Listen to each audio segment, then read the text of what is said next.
If acting in films had a distant forerunner, it could be posing for paintings, sculptures, or even photographs. Fortunately, all these artistic forms were, are, and will still be able to immortalize the actor or the poster model, even for centuries. As Hong Kong independent filmmaker Peter Chan rightly observes, if you make a film, it stays in celluloid forever, like a memory.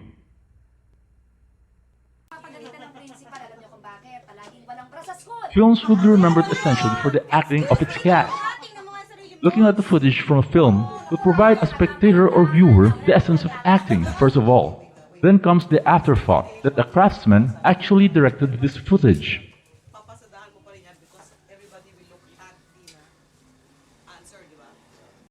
Man has been acting even before the advent of films or cinema. Or further back, even before painting, stage acting, or photography. Stone Age cavemen resorted to acting to hunt for their food or to battle their enemies. Acting could have been a necessity for survival. Acting could have been essential in religious rituals. In this aspect, it is akin to dancing and possibly singing. Man therefore is essentially an actor. This is so because of man's penchant to dream or to conjure a make-believe world inside the real world he inhabits. And cinema gives him the other world he is searching visually, in much the same way that written literature also affords him to live, though only temporarily in his mind, in another world created by a novelist or a poet. We, however, are concentrating on the subject of acting in and for films for this particular module. And since we had mentioned that stage acting could have been the most recent forerunner of acting in film, it is imperative that we initially discuss the major differences in stage and film acting. These differences are largely determined by the factors of space and time in each medium.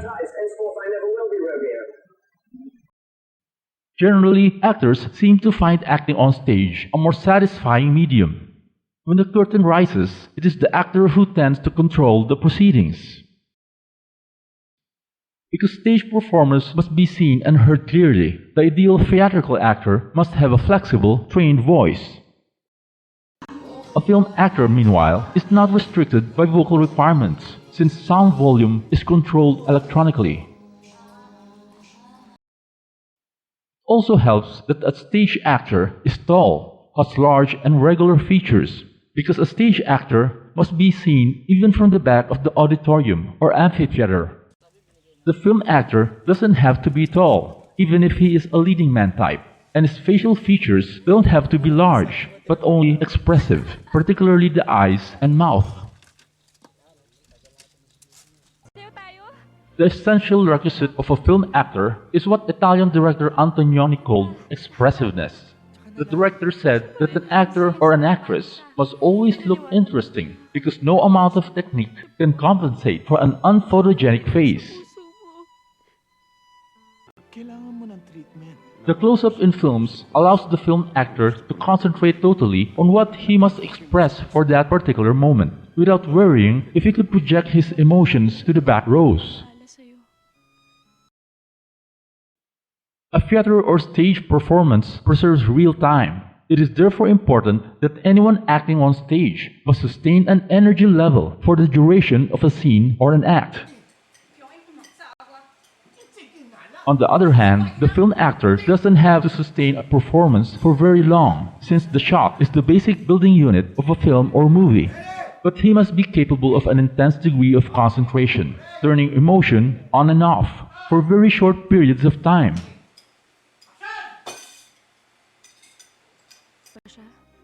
A film actor is sometimes expected to act out the most intimate scenes with dozens of technicians on the set. Because there are times that the camera can cause distortions, actors are required to perform some scenes outside the mold of being natural. The shooting of film sequences is not always artistically or chronologically logical. An actor or actress might be required to perform a climactic scene first and low-key establishing scenes later. Since cinema acting is broken down into short segments of space and time, the film actor doesn't need a long rehearsal period. He doesn't have to create an intimate rapport with other performers. It is usual that cast members in a film have never met until they arrive on the set or on location.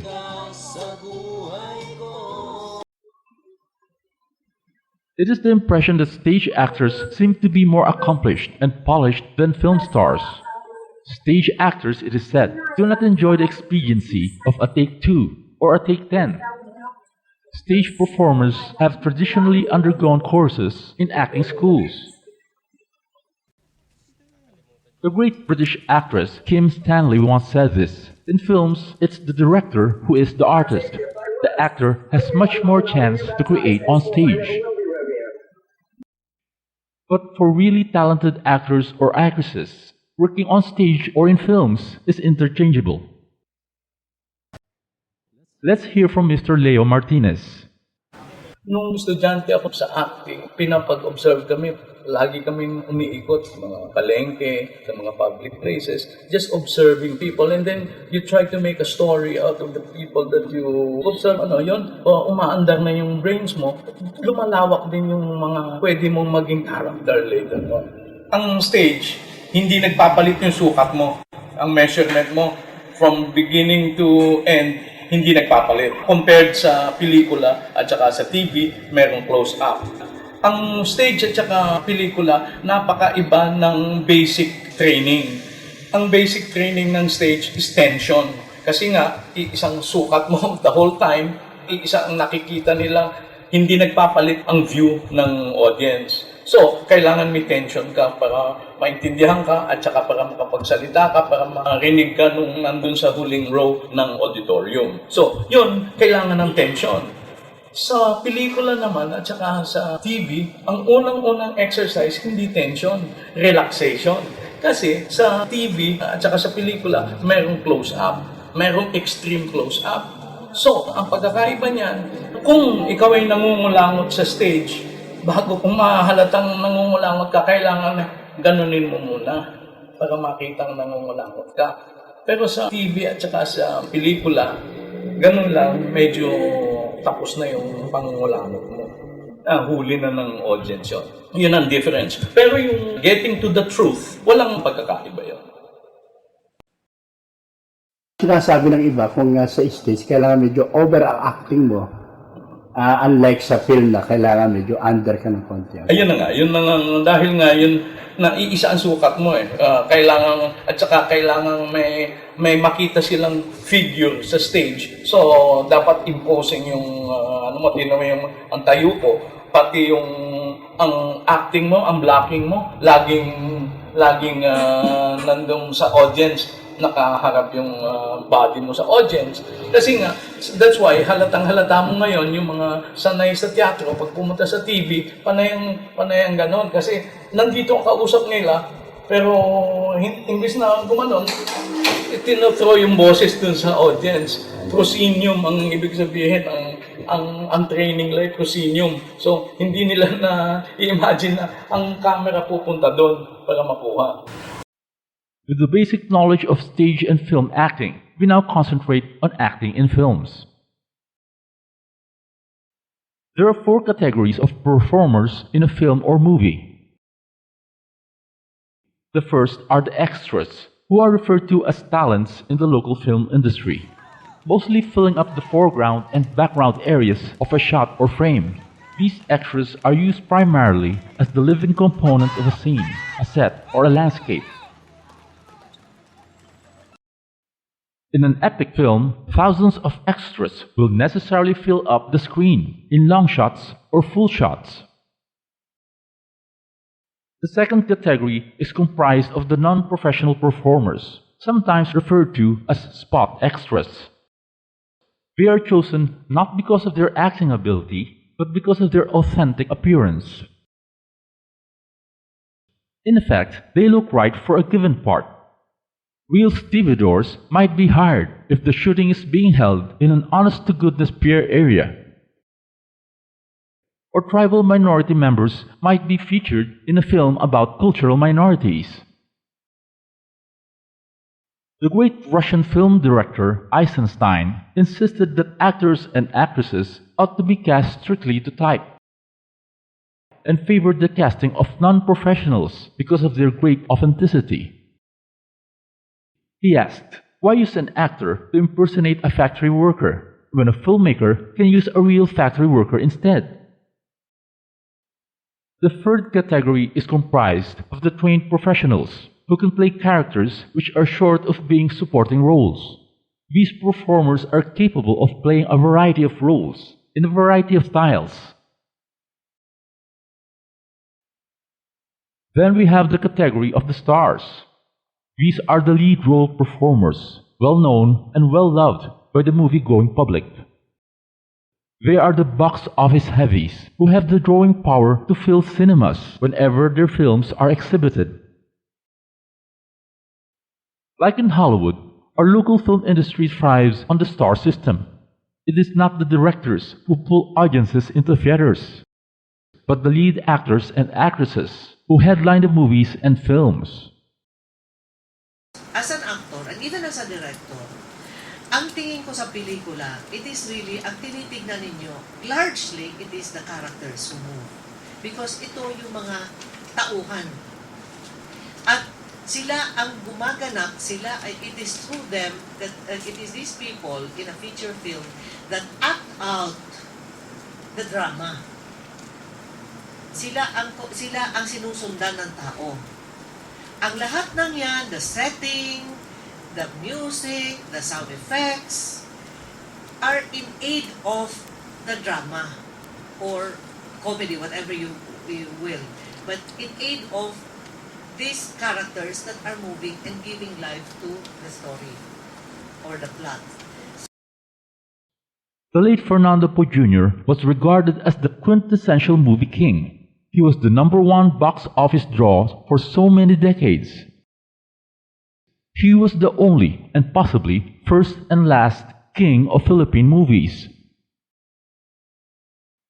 Stars are often referred to as bankable commodities. Their casting in films assures large profits for their producers or investors. But most stars are subsequently trapped in stereotype roles. When a film breaks records at the box office, the particular role of the star in that film will surely be retained or repeated. A star is usually locked into the same type of role, refusing roles that go against their type. Most prefer to remain in the same mold, playing variations on the same character type. These are the stars who are usually the top box office attractions, who manage to stay on top by not trying to impersonate anyone. But there are stars who refuse to be typecast and attempt the widest array of roles possible. Production companies regard their stars as valuable investments, and they go through an elaborate build-up strategy with the end in view of creating box office stars who will be exclusive to them.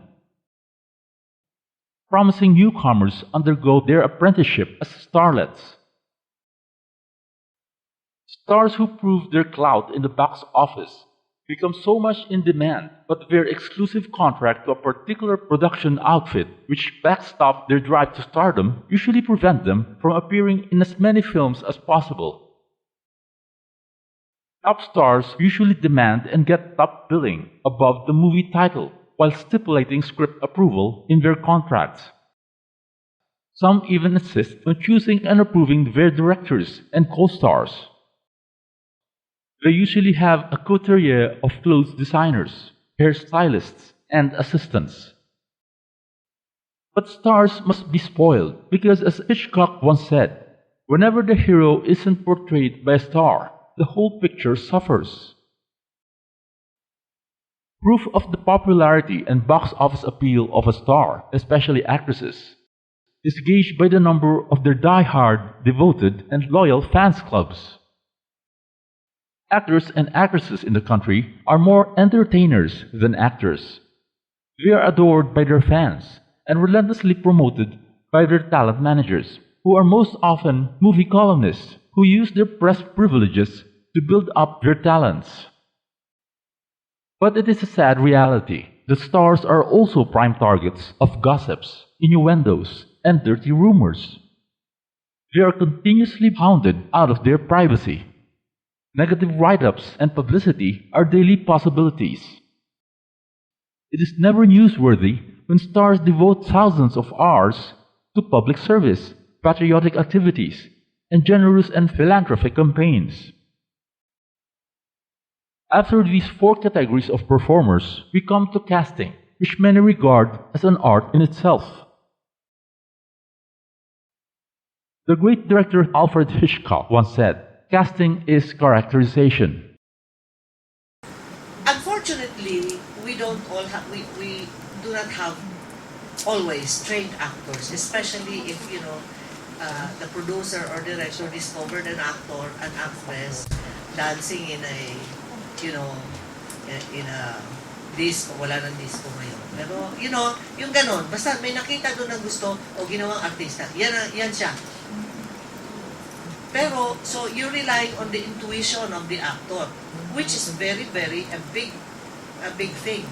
If your actor is intuitive, like for example, katulad ni Jericho Rosales, may mga artista that have the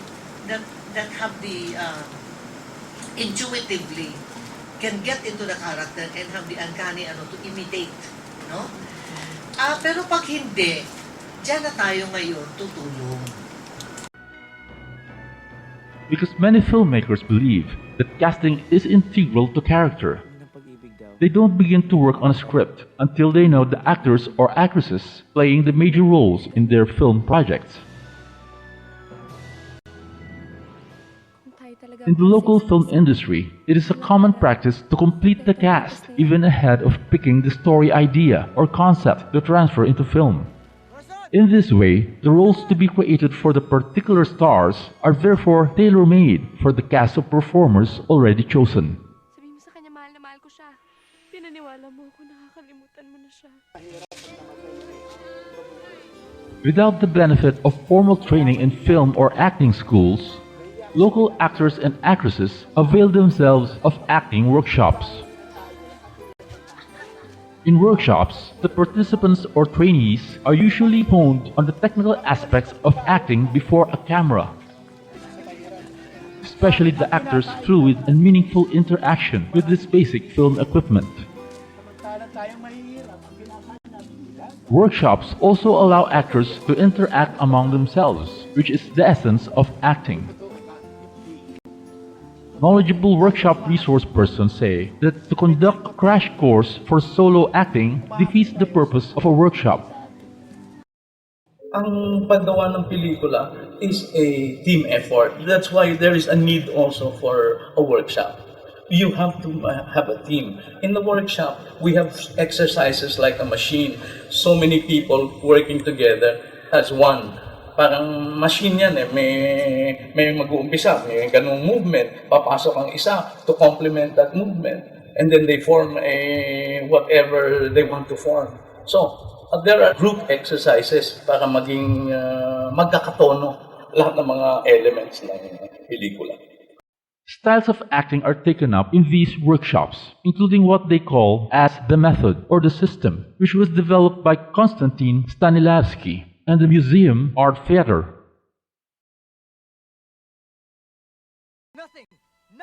The Stanislavski motto declares, "You must live the part every moment you are playing it." Truth in acting, according to him, can only be achieved by exploring a character's inner spirit, which must be fused with the actor's own emotions.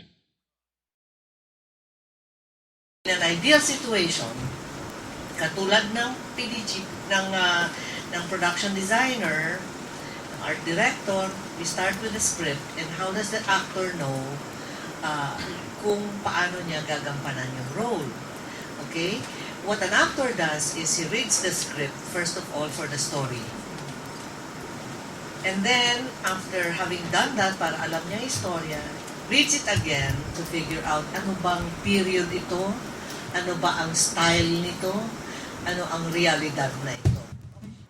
Then the actor reads the script again, and this time, to study the character. So, unang-una dyan, aalamin niya yung aalamin niya yung character niya. Now, where does he get these clues?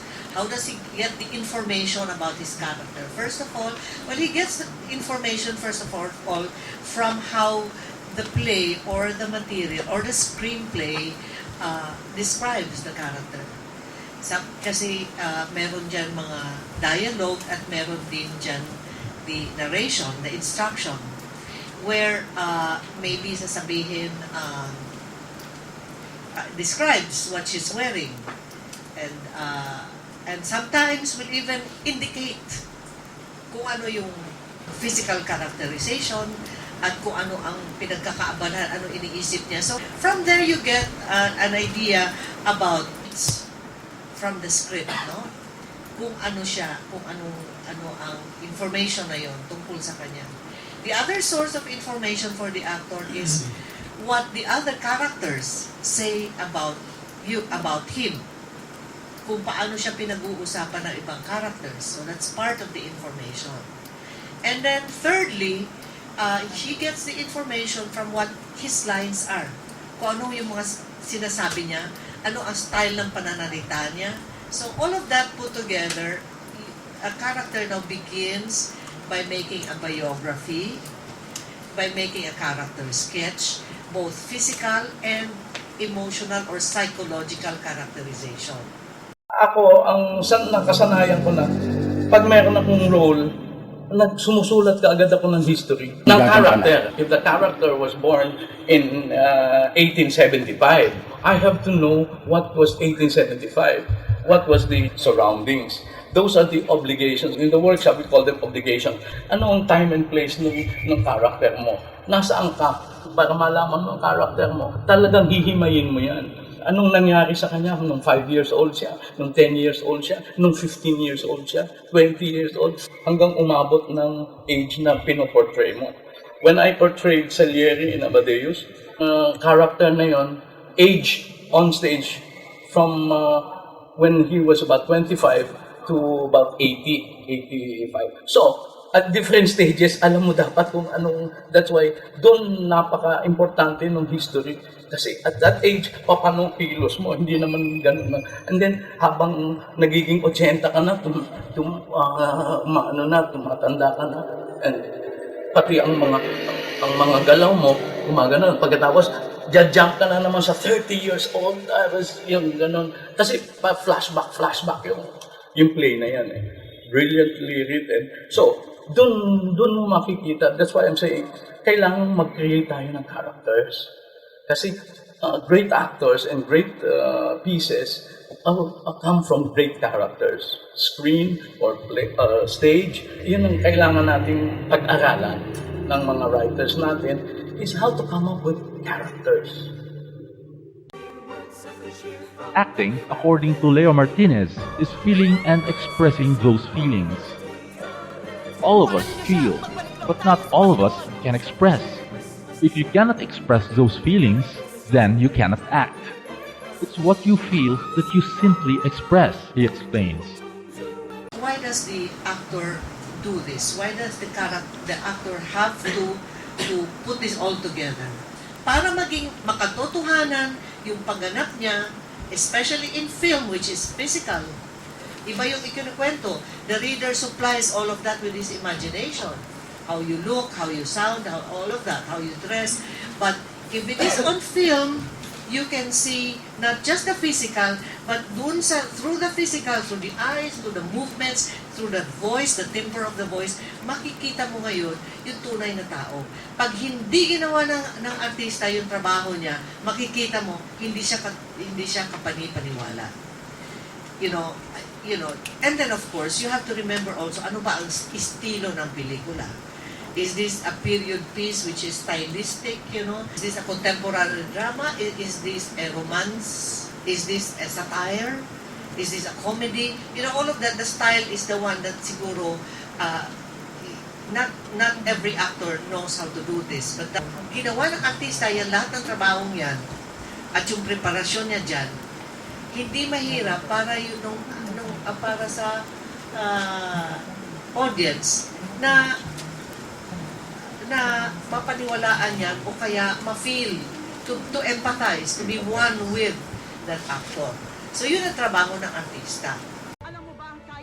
Acting, in other words, is behaving honestly in imagining situations.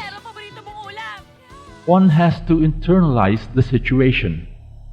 The actor must be able to step into the character portrayed, play out the gripping emotions as if it's actually happening to himself.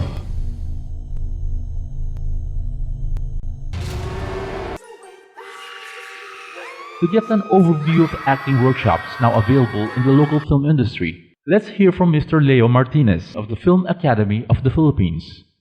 Kasi sa workshop, ang ini-stress sa workshop, kung anong nararamdaman mo, ay dapat i-express mo. You have to express what you feel. Yun ang katotohanan. Kanya gustong-gusto ko itong magturo ng acting. Kasi ang acting, hindi kailangan ng utak. Yun ang unang-unang malalaman natin. Ang acting, hindi kasama ang utak. Yung nararamdaman mo, yun lang ang importante sa acting.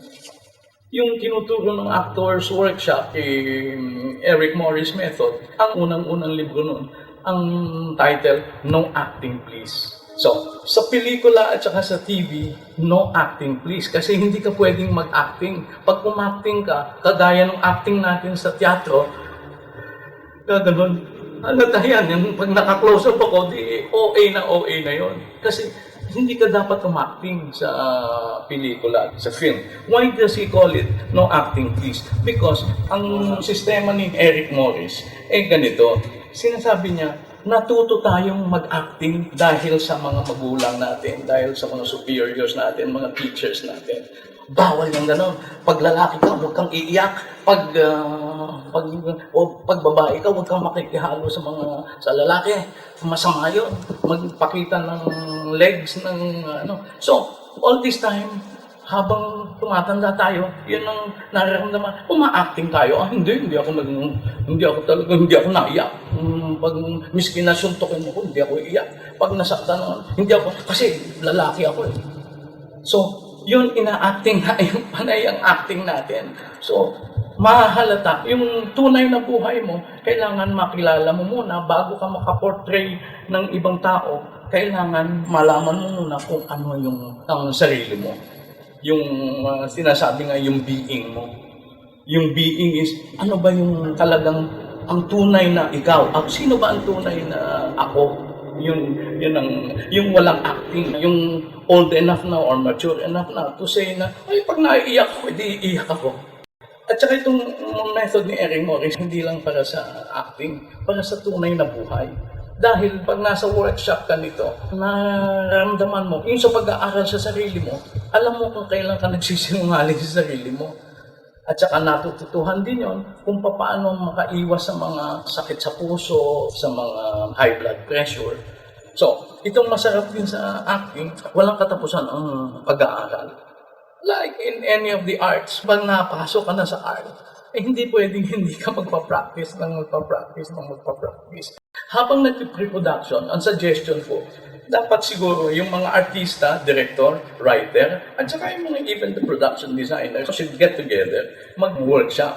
Yung actors workshop naman, hindi na nga, as I said earlier, hindi lang para sa acting, para din yun sa tunay na buhay, magkakakilala kayo. Pati yung mga director, malalaman kung ano ang mga pwede pa niyang pigain. Ang writers, dapat sumasama din sila sa workshop so that they can see how actors work. Kasi ang diferensya ng actor at saka writer, ang writer cerebral, sa utak niya kinukuha. Ang artista naman, walang utak na ginagamit. Dumidepende lang sa utak ng writer para malaman niya kung ano yung character niya. Ang napapansin ko dito sa atin, hindi tayo nakaka-create ng magagandang characters. Hindi tayo nakaka-concentrate sa characters. We are so story-oriented. Maybe that's how we can help mapakita sa mga writers or they undergo a being workshop with actors para malalaman nila kung paano nag-ooperate ang mga artista. And then the director will have the luxury of overseeing, itong ganun din pala, pwede rin pumunta sa ganito yan, pwede rin pumunta sa ganito yan. So, there can be a lot of improvisations going on. Ganun naman ang eksena yung i-improvise mo nang i-improvise hanggang hindi mo pa nahuhuli yung flavor At saka, ang workshop, kanya gusto kong sana magkasama-sama lahat yung mga kasi hindi uso dito yung nagre-rehearse muna bago mag-take. Well, sabagay, yung mga genius tayo, pero yung mga Amerikano, may mga genius din sa kanila, pero lintik mag-aral pa din. Yung artista, bago gumawa ng pelikula, halos lahat sa kanila, nagwo-workshop. Nagwo-workshop muna sila para itono, kumbaga, mag-tune up ka kung boxer ka, medyo may tune up ka. Kung ikaw ay violinista, kailangan pinapractice mo ang iyong craft. Ay ang artista, ano bang instrument niya? Yung katawan niya. So dapat practicein mo Practicein mo yung kung anong mga iba't ibang characters, magbasa ka ng napakadaming mga characters and try to see how these people would behave. In retrospect, however a film actor is classified, virtually all performers in films admit that their work is shaped by the person who literally and figuratively call the shots, the director. Anong masasabi niyo kung bakit maging ang director ay dapat mag-undergo rin ng workshop? Isa sa nakikita ko is yung communication between the directors and the actors. Kasi yung mga terminologies, mas madali siguro magkakaintindihan. Tama yun. Kasi ang director, hindi ba conductor yan? Ang director ang conductor. So, dapat alam din ng director kung anong mga instrumento niya. Kung ano yung mga lalaroin niyang instrumento, ang patutugtugin niyang instrumento, kailan niya patutugtugin yung baho, kailan ka magdadrum. So, kailangan magkakatono din kayo. At saka sinasabi mo nga yung vocabulary. Meron na kayong i-establish na vocabulary while you're doing the workshop. What you call a certain kasi iba-iba tayo kung tumimpla Doon na lang sa pagka, sa TV, yung TV director, pag ituturo ka na. Pero gusto naman nila, fade in mo. So, gaganon mo. So, iba-ibang director, iba-ibang estilo. Dapat makitono ka doon magtono muna sila bago sila gumawa ng isang obra maestra. Kanya ngayon, kaming mga taga-teatro, wala namang problema pag nasa TV at saka sa pelikula. Ayun nga lang, namamadali tuloy kasi alam nilang makaka-memorize ka. Di dadamihan yung eksena kasi kaya naman yan. But that's part of the game na yon. Ang sinasabi ko lang, ang paggawa ng pelikula is a team effort. That's why there is a need also for a workshop. Gusto ko lang ulit-ulitin talaga yung pag-rehearse, pag-practice at pag-learn. Hindi dapat matapos yan. At saka isa pa, kung ano talaga yung iyong katauhan, make sure na yung SARE, if there is a stimulus, you are affected by it, you respond to it, and you express it. Huwag mong puputulin yung cycle. Biologically, ganun ang cycle. Stimulus, affect, response, express. Stimulus, affect, response, express. Pag hindi ka nag-express, yan ang umpisa ng sakit sa katawan. Sasama ang loob mo, hindi mo na-express, bakit hindi? Akala mo ganun lang yan, pero in real life, it works out that way. Kanya, pag tinatanong na sa akin, bakit hindi namumuti ang buhok mo, hindi ka natanda ng mabilis? Because sabi ko nga, natuto ako dun sa workshop na stimulus, affect, response, express. Express ng express. Lahat na nararamdaman ninyo, dapat i-express. Pag hindi nyo na-express yan, whether it's malungkot o masaya, galit, o any emotion, pag hindi mo na-express, natatago yan somewhere. Lumalabas yan as uric acid. Lumalabas yan as a heart failure. Lumalabas yan as a high blood pressure and all these diseases. The great king of comedy, Charlie Chaplin himself, pronounced, "Film acting is unquestionably a director's medium."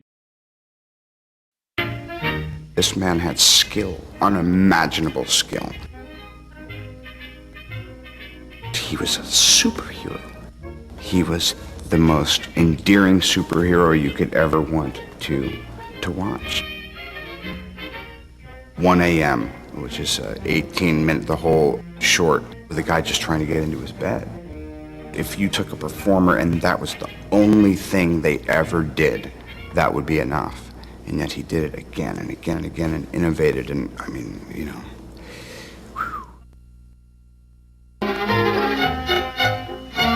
Approaching the roll dance. When you see the thing, it's very simple. It's so difficult. It's so difficult. I mean, the coordinate, it's something that Chaplin just did in an instant. He just came up with it like that. It took me about I don't know, a good 3 weeks to a month of really working on it. It's not just in this. It's in this, you know. It's all in here, Chaplin's head, and you know, the little glances, the side glances.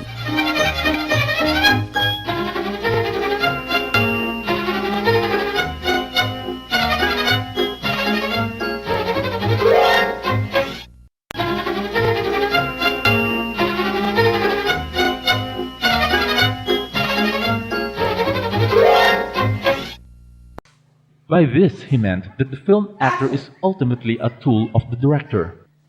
Another way through which the director communicates ideas, emotions, truths, and realities he wants to convey in his film. But the more realistic a director's technique, the more necessary it is to rely on the abilities of the actors and actresses. Realistic directors tend to favor the full shot or the long shot in lengthy takes, which permit the actors to sustain performances for relatively long periods without interruption.